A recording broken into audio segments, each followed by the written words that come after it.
Hey friend, welcome to the YouTube channel for the Renaissance English History Podcast. I am your host, Heather. I've been podcasting on Tudor England since 2009 with my show, the original Tudor History Podcast. This channel is where I put all of my episodes from all of my shows, as well as lots of extra content like this video right here. Today, we are going to talk about the many weddings of Henry VIII. So, of course, Henry had 6 wives, which means he also had 6 weddings. So we are going to talk about each of those weddings and what it was like. I wonder, do you think he ever got bored with getting married after 6 times? Do you think he thought there was anything special? Or was it just kind of like going through the motions? I wonder. Anyway, if you would like to see more Tudor history in your YouTube feed, go ahead and hit subscribe right now so you never miss a video I put out. All right, let's start with Catherine of Aragon, the chivalric gesture. In early June 1509, young King Henry approached his first marriage with a sense of chivalric duty, casting himself as Catherine of Aragon's protector and savior. Catherine, the Spanish princess who had once been married to Henry's older brother Arthur, had faced years of uncertainty in England after Arthur's death. Henry's decision to marry her felt as much like a knightly quest as a political alliance. In a private, almost romantic moment, Henry arrived alone at Catherine's apartments in Greenwich Palace. Dismissing her attendants, he lifted her from her curtsy, took her hand, and declared his love, asking her to be his queen. Catherine, long hoping for such a turn of events, accepted joyfully. They wed on June 11th, the feast day of St. Barnabas, in a small and private ceremony within the Queen's closet at Greenwich. William Wareham, the Archbishop of Canterbury, had officiated. Catherine was a vision of elegance, wearing a gown of virginal white with her hair loose under a golden circlet. After the vows, the intimate party moved to the nearby Chapel of the Observant Friars to hear Mass. Notably absent was the public bedding ceremony, which was typically held to confirm a royal marriage's consummation.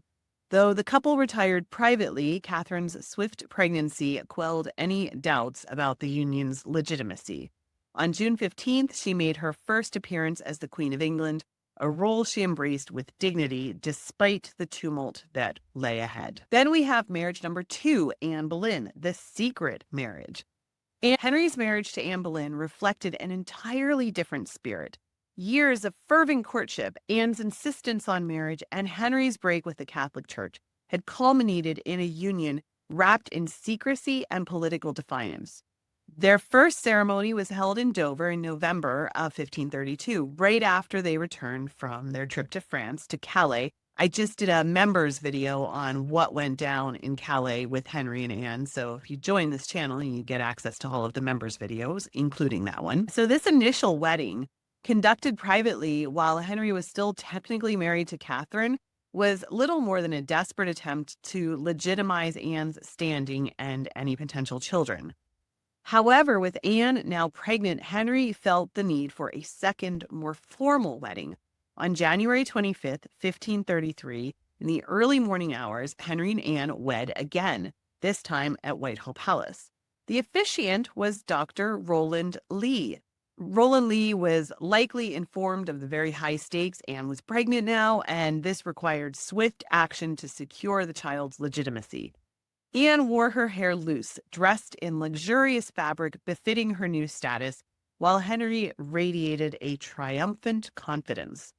The couple kept their marriage hidden for several months until Easter, when Anne, loaded with diamonds and other precious stones, made her public debut as queen. The secrecy around the wedding, juxtaposed with the grandeur of Anne's later coronation, underscored the dramatic and ultimately doomed nature of their union. Within 3 years, Anne would be executed, the first wife to face Henry's wrath so decisively. Marriage number 3, Jane Seymour, the reserved yet promising ceremony. Henry's third marriage to Jane Seymour had a distinctly solemn tone, underscoring his shift from passionate pursuits to dynastic pragmatism. Mere days after Anne's execution, Henry's court was buzzing with news of his engagement to Jane. Jane was presented as the antithesis of Anne's fiery character, promised quiet obedience, and most importantly, the prospect of a male heir. On May 30th, 1536, Jane and Henry were married in a private ceremony at Whitehall Palace. Archbishop Thomas Cranmer officiated in the Queen's closet with only a few close courtiers in attendance. The simplicity of the ceremony was notable, as though it was a reflection of Jane's reserved nature. After the vows, Jane then took her place under the canopy of estate in the presence chamber, a striking visual, many noted. For within the same month, England had witnessed the downfall of one queen, the rise of another in bed and honor, a brutal cycle that shocked the court. Jane's brief tenure as queen would bring the fulfillment of Henry's longed-for son Edward, though her death soon after left Henry in a period of intense mourning. Her quiet demeanor and her role as mother to the future king earned her an exalted place in Henry's memory. She was the wife he chose to be buried beside his true queen in retrospect. Then we have Anne of Cleves, the diplomatic disaster. By the time Henry arranged to marry Anne of Cleves, he was deep in political maneuvers. His advisors had arranged to ally England with the Protestant German Duchy of Cleves against the powerful Catholic forces of France and Spain. But for Henry, the marriage was doomed from the moment he met Anne in person. Displeased with her appearance, his ego was hurt because she didn't recognize his courtly chivalric gestures. Henry famously remarked that she looked nothing like her portrait. Despite his reluctance, Henry proceeded with the wedding to uphold the diplomatic ties. On January 6, 1540, at Greenwich Palace, Henry married Anne in a muted, almost resigned ceremony. Dressed in an elaborate gown adorned with large pearls, probably from Asia, Anne presented herself with a quiet dignity. Henry, however, could not mask his distaste. He muttered complaints about the match throughout the day, saying he felt like he was putting his neck in the yoke. The ceremony itself was subdued, with Thomas Cranmer officiating again. When the ceremony concluded, Henry took Anne's hand and led her to the king's closet to hear mass, as was the tradition. The marital bed was lavishly decorated with ornate carvings, yet Henry refused to consummate the marriage, claiming he found himself unable to proceed. He confided to his ministers that he abhorred Anne's physical presence and found her repulsive. Within 6 months, their marriage was annulled on the grounds of non-consummation, and Anne, ever pragmatic, accepted this with grace. She received a generous settlement and the honorary title of the king's beloved sister, ensuring her security. Outliving all of Henry's wives, Anne ultimately proved herself to be both shrewd and adaptable in the face of royal politics. Marriage number 5, Catherine Howard, the passionate but doomed affair. After the diplomatic disappointment of Anne of Cleves, Henry turned his attentions to Catherine Howard, a lively young woman barely out of her teens. Catherine, the niece of Thomas Howard, Duke of Norfolk, was placed in Henry's path with the hope that she would bring the family influence at court. Of course, they had fallen a bit after Anne Boleyn's fall. Anne Boleyn was part of the Howard family as well, so they were looking to get themselves back up in Henry's good graces. Catherine's beauty and charm captivated the aging king, who saw in her a renewal of the vigor and vitality that he had begun to lose. Their marriage took place on July 28, 1540, at Oatlands Palace, the very day Henry's former advisor, Thomas Cromwell, was executed, a day filled with starkly contrasting emotions. The wedding was private, with only a small gathering in attendance. Henry was besotted with his young bride, lavished her with gifts, and made no attempts to hide his infatuation. Catherine became a visible figure at court, celebrated for her charm and her vibrant youth. Henry was openly affectionate, displaying a rare ease in her company, and lavished her with gifts. For a time, Catherine appeared every bit the devoted queen. However, she harbored secrets from her past, namely liaisons with other men, which, unbeknownst to Henry, would lead her to her downfall. In 1541, rumors surfaced about her affairs both before and after her marriage to Henry. When these allegations reached Henry, he was devastated, even claiming he wished to slay her himself in his grief. Catherine was arrested and, despite her pleas, was found guilty of adultery. She was executed on February 13, 1542, marking one of the briefest and most tragic chapters in Henry's matrimonial history. Marriage number 6, Katherine Parr. In his final marriage, Henry sought companionship and stability rather than passion or political advantage. Katherine Parr, a twice widowed noblewoman with a reputation for intelligence and discretion, offered exactly what Henry needed in his declining years.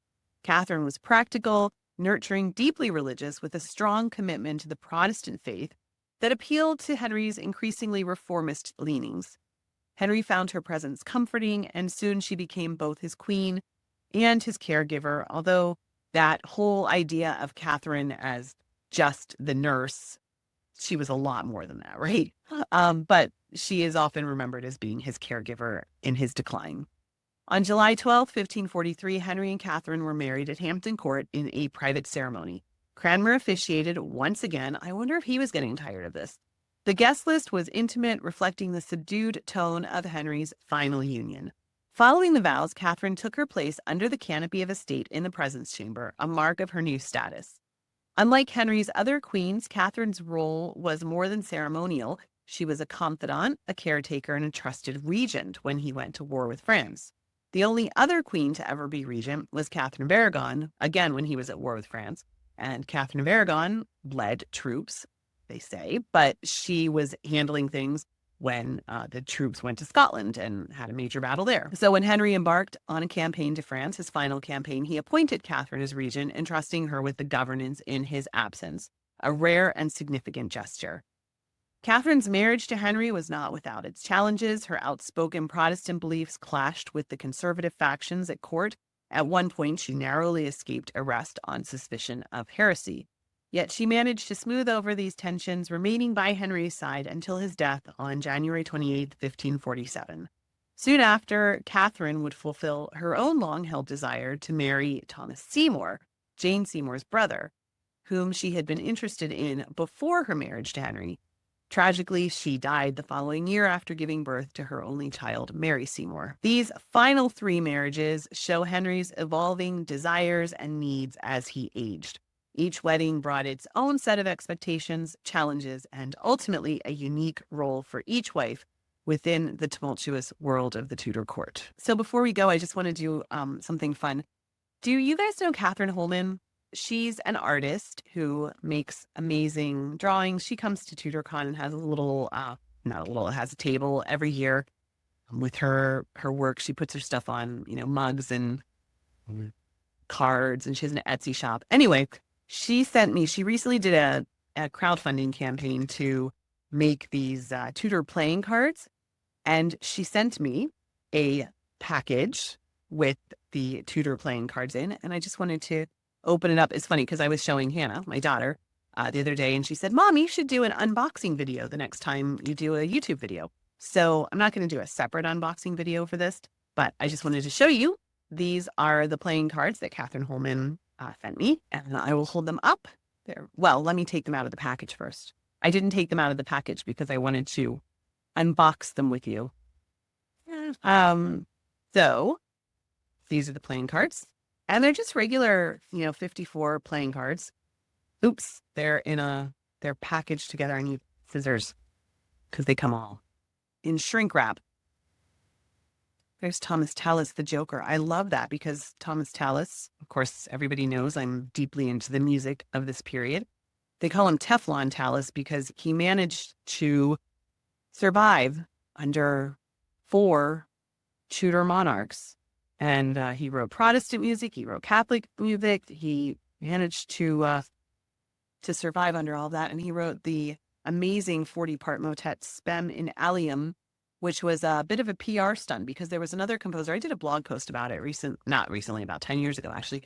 There was another composer, an Italian, I think, who had also like a 35-part motet, like 35 lines of music, and was performing it in London. And some duke, it might have been the Duke of Norfolk. Somebody, don't quote me on that. I'll have to find the article that I wrote because I researched it, had said that they wondered whether any English composer could do something the same. And Thomas Tallis wrote Spam and Allium. So here he is on the Joker.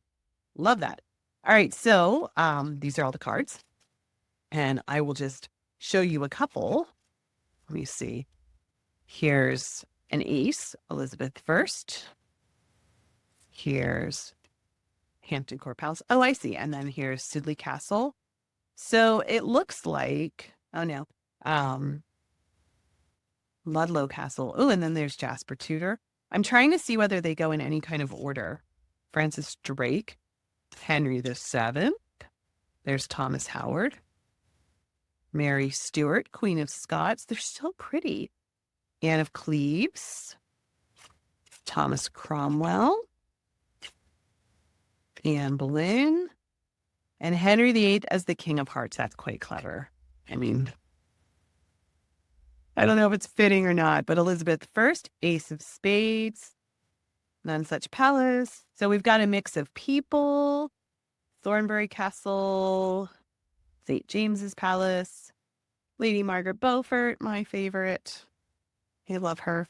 I love her so much. There's Arthur Tudor. So yeah, it's super, super cool. Oh, and there's Henry again as the king. Oh, so I guess I'll look at that. I'm seeing a pattern. I'm seeing a pattern. Henry's the king always. Elizabeth is the ace. And then we've got some places in the early numbers. And then we go to other people. So see, I'm starting to see this pattern. And then, yeah, there's Henry again. See, now the other joker here is Thomas Wyatt. Since we had Thomas Tallis there's Thomas Wyatt. Since we had Thomas Tallis as the one joker, I would have put William Byrd as the other joker because those two were partners in a music publishing business. They had the first patent. Elizabeth gave Byrd and Tallis, they had a business partnership, and Elizabeth gave them the first patent to create printed music in England. So that was fun. So I would have made William Byrd the other joker to go with Thomas Tallis. But Thomas Wyatt is, so you've got two Thomases as jokers, and there you go. Anyway, but I see, because Thomas Wyatt was a poet, Thomas Tallis was a composer, so maybe that ties it all together. Or maybe I'm just reading way too much into it. Anyway, so these I think are going to be on her Etsy shop. I don't know. She didn't ask me to do this. This isn't like a sponsored post or anything. I just wanted to share it with you. And then she also sent me these cool die. What's the plural of die? It's like die, right? With the wives, because there's 6 of them, right? So they're pretty cool too. So you can check out her shop if you want to see those. And thank you, Catherine, for sending me these. It was very fun. And my husband, Jonathan, actually really loves playing cards, and he has a lot of decks of playing cards. Yeah, so Jonathan will appreciate looking at those. All right, my friend, if you made it to the end of this video and you enjoyed it, I sure would appreciate a press of that like button. It helps to feed the algorithm and get this content to even more people. And I hope I earned your subscription to my channel, where I put out videos like this on the regular. All right, thank you so much for listening. Remember, you are deeply loved. I'm so glad I shared the planet with you. And don't forget to drink your water. All right, friend, I will be back soon. Bye-bye.